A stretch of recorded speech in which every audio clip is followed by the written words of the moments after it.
Hi guys, Lori here with Sew at Peace. In today's video, I'm going to be making a duffel bag. So I did a short video a while back just to show the duffel bag that I made to go over my luggage set. So it was like a butterfly floral print and I made it a little bit too small.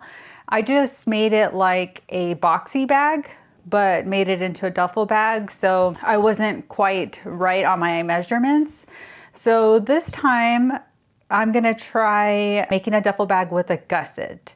So I'm not too skilled in the gusset making, so we will see how this goes, but I'm gonna be making it with the fabric that I got in Austin, Texas. So I've already laid out all my pieces and I'll show you guys in just a minute. I cut everything, laid them out, so now I just have to piece them together. So I didn't really want to show you guys all of my cutting because it was a lot of work, a lot of time, and cutting is not that exciting. I was supposed to work on this more earlier today, but it was kind of a weird day. So I am in my studio late at night. Oh, it's not late at night, but it's about 6 o'clock and I'm in my pajamas already. So it's really cold. It's been raining here. So I put my sweater on. So don't mind my fancy attire. I think tonight we could probably get everything sewn together, possibly on the foam. So I'm going to use the flex foam for this bag. So I'll take you guys along when I start quilting that on. And we'll try to get some of this worked on tomorrow, but I do have a date with my dentist. So I'm getting 2 crowns, lucky me. 2 at one time. I've never had 2 at one time. So that is what I'll be doing tomorrow for about 3 hours. So after that, I can probably jump back in on this bag if I'm feeling up to it. All right, so here's all the pieces that I cut out.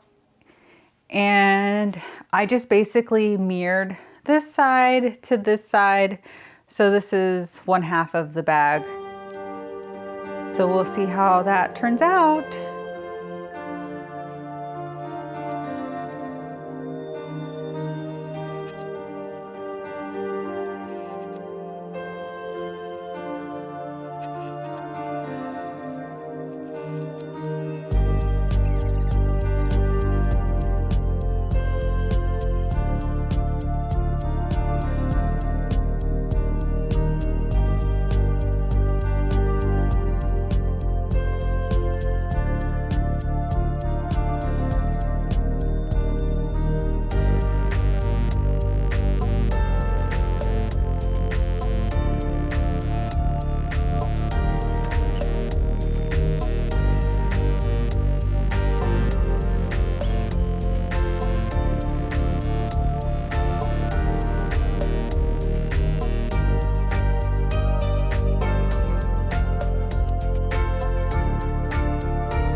All right, you guys, so I finished the panels and I cut them down to the size that I want. And then I just drew a line on the corners just to round these out. So I'm just gonna baste stitch around here and then I'll cut the edges off.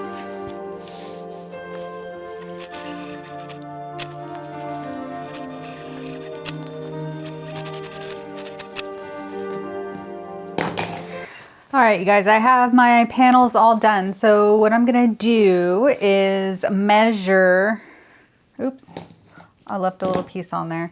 So I'm gonna measure the entire perimeter of one panel and then I'm gonna add 1 inch. So let's start, we're gonna start at the 1 inch. Because I don't know how accurate, or actually let me see. Yeah, it's pretty accurate, never mind. We'll start at the metal end. So I'm just gonna clip this onto my bag.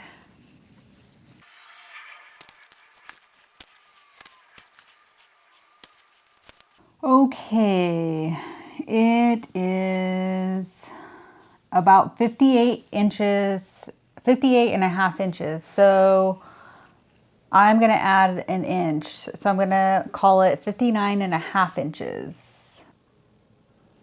I don't want my zipper to go all the way down.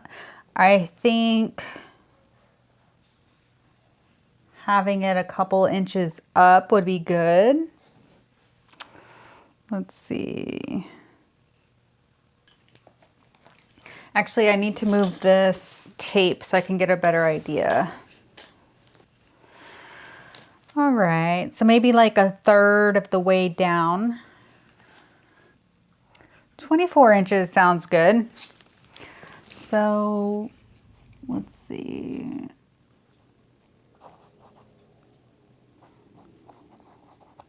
$24. So I'm gonna take 59.5 minus 24.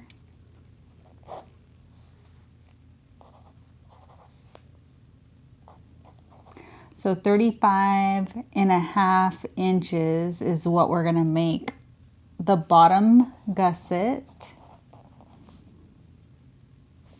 And then the top will be 24 inches.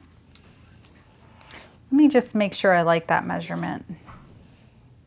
Yeah, I think that'll work. Actually, I'm gonna do 24.5 inches for the top. And then 35 inches for the bottom.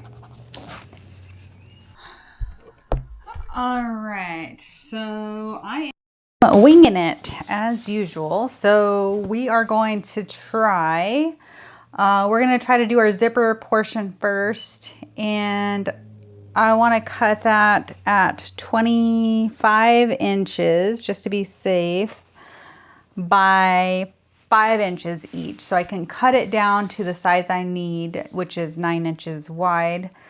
So this is not quite 25 inches, so I think I need to go lengthwise here.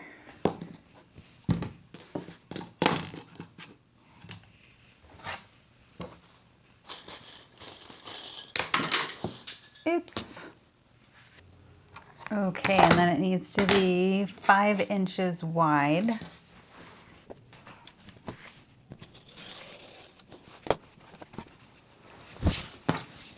All right, so we have our two pieces that are 25 by 5, and we also need 35 by 9 inches.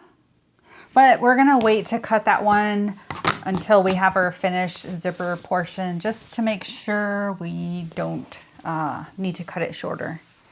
Okay, and then where's my foam? Okay, foam portion is, I'm trying to think of how I need to do this. So we need a top and a bottom. Oh, actually, I cut the top and bottom here. So we'll just use that as the bottom piece since I accidentally cut that. All right. I was thinking we had two. We needed top and bottom, and then I forgot that the measurements for the bottom were smaller. So that was my fault. This piece is too small. I was kind of thinking about using fusible fleece on the gusset portion, but I don't know if that'll be kind of weird. If it'll like change the structure of the bag. Oh no, I do need two tops and bottoms because this is for one side of the zipper and the other one's for the other side. I am losing my marbles.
Hey guys, I am all done with my bag. So that was a lot of work. I'll just say that. It took me a few hours quite a few hours to get this done, but I am all done. So it was a little bit of a challenge working with foam. So I recently started working with, it's flex foam. It doesn't have an adhesive on it. I don't know if that makes a difference or not. So far this is the only foam that I've tried. And it's a bit of a challenge to work with. You have to adjust your presser foot on the machine, and I have to use a larger size needle, which is fine. Changing the presser foot is one thing that's really important for working with foam. It was a little bit of a challenge in quilting my lines on the front and back panels. So it did kind of like misalign, I guess. So I don't really know what to do to prevent that, but I will see if I can show you. So it just kind of shifted the panel down here. So it doesn't look exactly straight. I don't even know how to explain it, but it just basically made my panel like move up a little bit here in this corner area.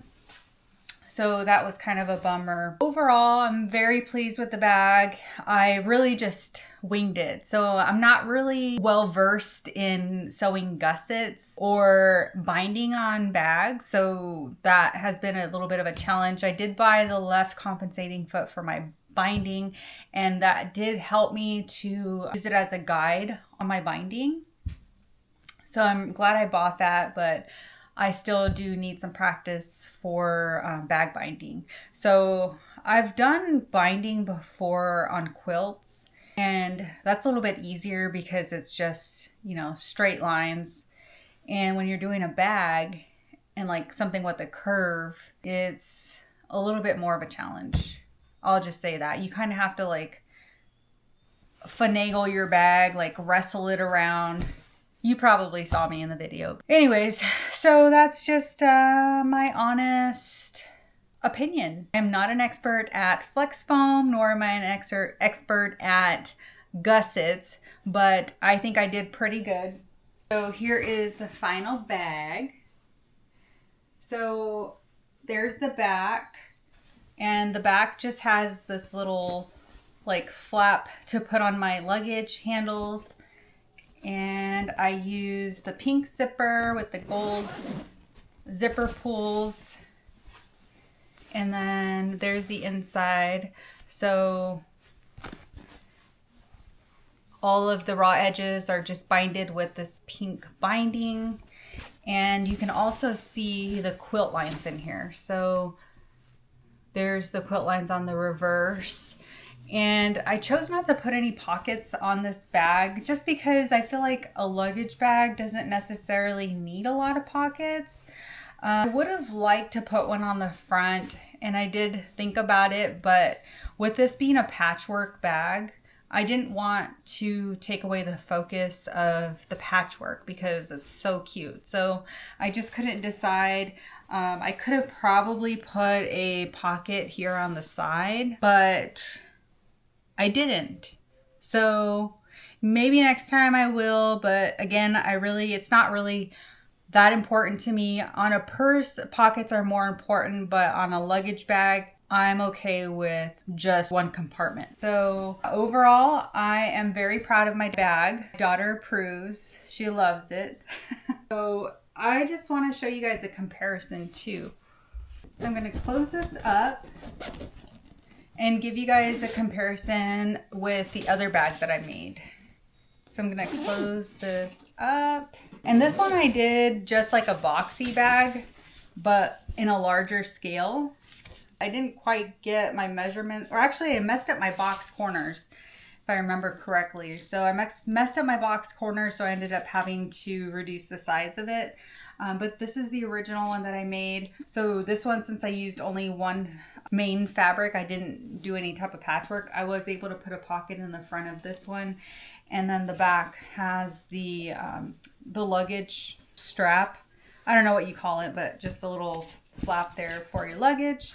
All right, and there's the comparison for you guys. So you can see this one's much taller, this one's much shorter, and also the one in the back is slightly wider. I don't know if you can tell, but it is maybe 2 to 3 inches longer. So I'm really excited to have this additional bag to put under the airplane seat. And I did measure, I don't remember if I talked about that, but I measured it according to standard guide sizing for bags that go under the airplane seat. All right, you guys, this concludes my video. If you enjoyed it, please give me a like and subscribe if you want to see more sewing content like this and get some ideas on what to make for yourself. I would really appreciate it if you gave me a like and subscribe. And I hope you have a joyful and peaceful day.